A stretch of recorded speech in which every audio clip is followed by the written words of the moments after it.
Welcome once again, I'm Edie Song, co-host of the Tapestry Reassembled podcast series on the 2024 election.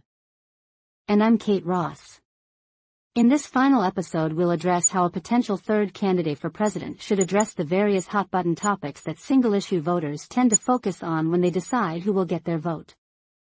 When it comes to abortion, it became more complicated with the Supreme Court's Dobbs decision in 2022. As was seen, this had a big effect on the midterm elections. For the 2024 election, both President Biden and Vice President Harris have made it a central issue in their campaigns.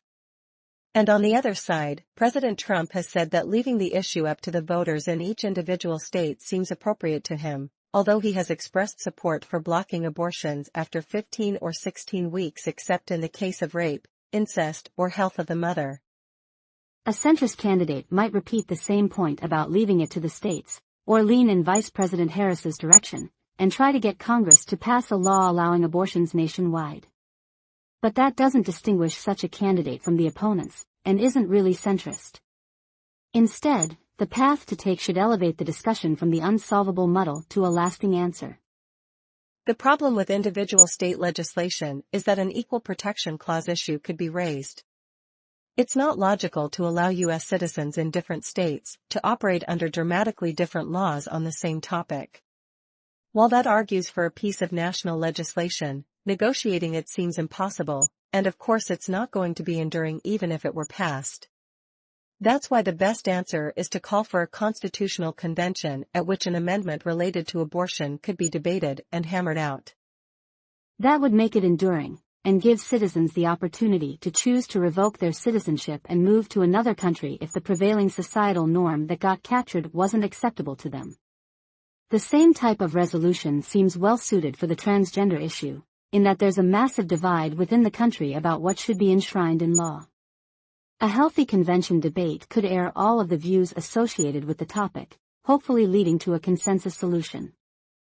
By deferring these issues to a convention, the candidate is intentionally not choosing an adversarial position against either side, thus appealing to voters in the middle. The voters there outnumber those on the passionate left and right, so this could contribute to a winning campaign strategy. In addition, the hope that voters on the left and right might have about seeing a position in line with their views captured in the Constitution may bring them to support the centrist candidate over their own party's candidate. On the issue of racial inequality, the combined social equity, environmental and economic equity program related to solar panel installations nationwide should also be a winning strategy amongst Black and African Americans. A centrist candidate could further add symbolic elements to their campaign, to strengthen that appeal significantly. Emphasizing the continuation of the plan to switch the person pictured on the $20 bill from Andrew Jackson to Harriet Tubman is one way to do that. Another such idea is to reshape the Stone Mountain, Georgia monument to Civil War heroes of the Confederacy into a Mount Rushmore-like representation of four famous Black or African Americans: Harriet Tubman, the Reverend Dr. Martin Luther King Jr., Rosa Parks, and Frederick Douglass. Eliminating the existing monument that evokes white supremacy would be a bold stroke, aimed at healing racial divisions in the country, and build on the replacement of Confederate statues and place names that has occurred in recent years.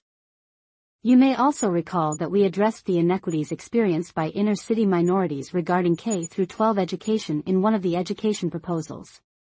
Voting rights is another such issue, one that is very important to Americans. It's common sense to have a much shorter absentee voting period, starting 2 weeks before Election Day and ending on the Saturday before Election Day. And it's crucial to have strong voter ID laws to assure every American that all ballots cast are valid. When polled about it, 80% of Black and African Americans support this. However, it's a real concern for voters that polling places may be located far from them, making it harder to vote, or that there are too few polling places to allow for reasonable access.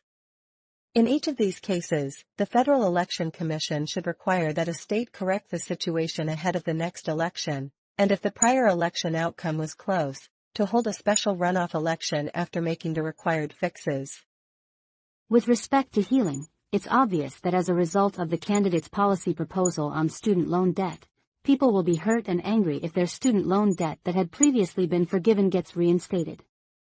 It's a matter of equitable treatment among taxpayers, and from an election strategy perspective it may prove difficult however.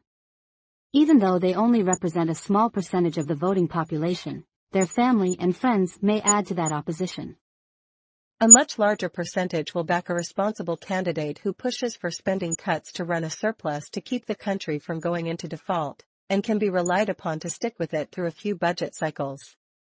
Further, the combination of the proposals for the various ideas discussed in this podcast series may make that single issue relatively less important in the decision on who to vote for. Another big regulatory topic that could affect the election is minimum wage. As long as it's inflated, that drives higher costs for consumers, which is bad for the economy. Just look at how much it costs for fast food these days. And it's bad for government spending, because it kills jobs for people at the low end of the wage scale who then go on welfare. There's a common sense solution, but first the Supreme Court needs to weigh in on the 10th Amendment problem. There's a federal law and there are state laws. If the federal law takes precedence, then only the federal government should set the minimum wage and there should be no state laws. But it shouldn't be one number nationally. As we talked about previously, regarding the income tax exemptions and standard deductions being different by Metropolitan Statistical Area or MSA, each MSA's minimum wage should be different. They should be fractions of each MSA average wage using the same ratio included in the original National Labor Relations Act. If the result is unreasonable, Congress can adjust the ratio, and based on inflation each MSA minimum wage will be adjusted annually. Another major single-issue voter topic is gun control. According to a recent Newsweek public sentiment poll, 15% of Americans oppose the Second Amendment right and 57% support it. Misinformation is rampant, with many people strongly advocating assault weapons bans, even though semi-automatic long rifles account for fewer deaths annually than unarmed hand-to-hand combat. But handguns are used in a large number of homicides and suicides each year, although the rate of such deaths is lower than the United States has seen in decades and the rate of such deaths relative to the number of handguns owned in the U.S. is tiny. And people who want to commit suicide will do so through alternate means if they don't have handguns. Even with these underlying facts, there remains the question of ensuring public safety from incidents such as the Virginia Tech, Sandy Hook, Pulse nightclub and Las Vegas mass shootings.